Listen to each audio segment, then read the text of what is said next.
یہ میری خوش قسمتی کہ میں حضور کا امت ہوں، ساری زندگی اس کا شکریہ ادا کرتا رہوں تو کہ شکر ادا۔ ہم حضور کے امتی، نبی انتظار کرتے رہے، نبی منتظر رہے۔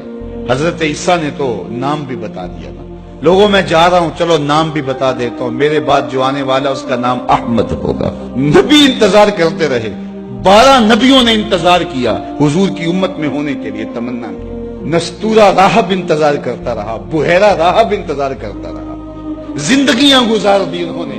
سلمان فارسی کی کہانی سن لو، مجوسی کے بیٹے تھے، حق کی طلب میں نکلے، باپ نے گھر سے نکال دیا، ایک پادری کے پاس جا کے رکے، زندگی بھر اس کی نوکری کی۔ جب اس کا آخری وقت آیا اس نے کہا میری تدفین کے بعد غموریہ چلے جانا، وہاں کا پادری خدا رسیدہ ہے، تجھے اس سے کچھ مل جائے گا۔ کہتے میں وہاں سے غموریہ آ گیا، پھر اس پادری کی ساری زندگی خدمت کی۔ جب وہ مرنے لگا تو اس نے کہا کوئی ایسا شخص نہیں ہے جس کے پاس اب میں تجھے بھیجوں، لیکن نبی آخر الزماں کے ظہور کے لمحے آ گئے، تو یہاں سے یثرب چلا جا، وہ اس نبی کی ہجرت گاہ ہوگی، تیری زندگی سنور جائے گی، تو نے بڑی محنت کی ہے، بڑی نوکری کی ہے میری۔ کہتے میں نے اس کو کہا کہیں ایسا نہ ہو میں دھوکہ کھا جو مجھے کوئی نشانی بتا دے۔ اس نے کہا 3 نشانیاں، ایک صدقہ نہیں لے گا، دوسرا ہدیہ رد نہیں کرے گا، تیسرا 2 کندھوں کے درمیان مہر نبوت۔ کہتے ہیں میں نے اس کی تدفین کی، یثرب کی جانب جاتے ہوئے ایک قافلے میں شامل ہو گیا، انہوں نے مجھے پکڑ کے اپنا غلام بنا لیا، لیکن میرے پہ مہربانی یہ کی کہ مجھے بیچا جا کے مدینے میں۔ ایک یہودی نے مجھے خرید لیا، میں اس کے باغ میں گوڈی کرتا تھا، کام کرتا تھا، کھجوریں توڑتا تھا، لیکن میں انتظار میں تھا کہ کبھی وہ نبی آخر الزماں آئے تو مجھے دید ہو، کبھی عرش پر، کبھی فرش پر، کبھی ان کے در، کبھی در بدر۔ غم عاشقی تیرا شکریہ، میں کہاں کہاں سے گزر گیا۔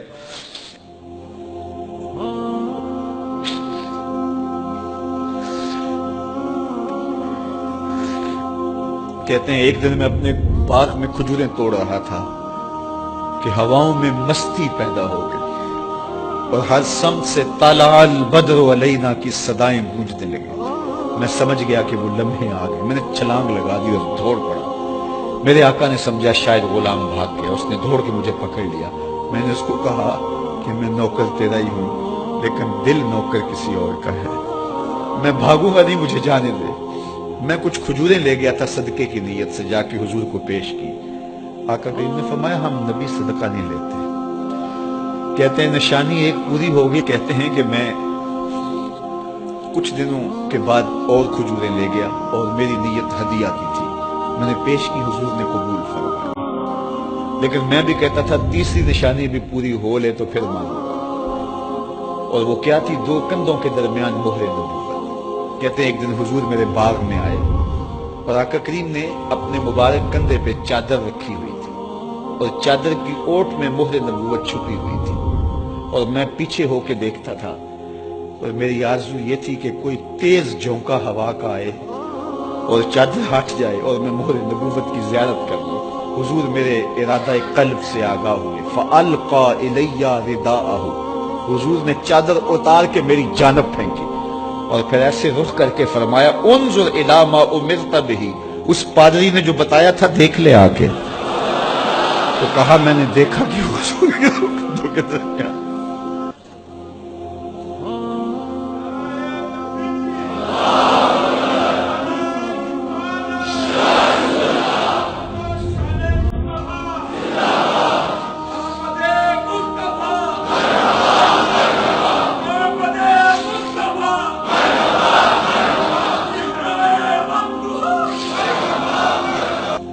ہم نے تو کوئی انتظار نہیں کیا نا، ہم نے تو کوئی دکھ نہیں سہا، ہم سوئے تھے مقدر جاگ اٹھے۔ ہمارے والد مسجد سے مولوی صاحب کو بلا لائے، انہوں نے کان میں آ کے کہا مبارک ہو تو حضور کا نوکر بن کے آ رہا۔ ہمیں وہ نبی ملا جو نبیوں کا نبی۔